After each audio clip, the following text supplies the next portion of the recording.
Yung sprayer ni Clarito ko sa ano lang yun. Okay. Okay lang yan. Nangyayari yan.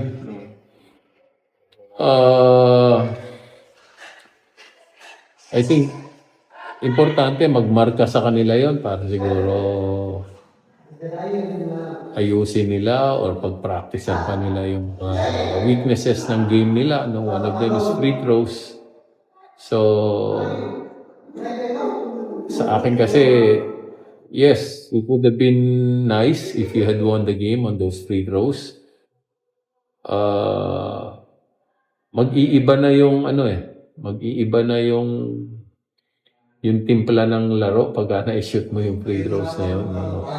Kesa dun sa tabla yung laro and they can just take the winning shot.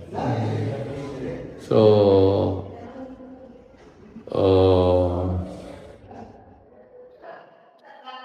mabuti nakapagpundar na kami ng 8 panalo. So, hindi naman namin masyadong dinaramdam yun. Importante lang talaga maka 9 wins. Buhay na to, oy!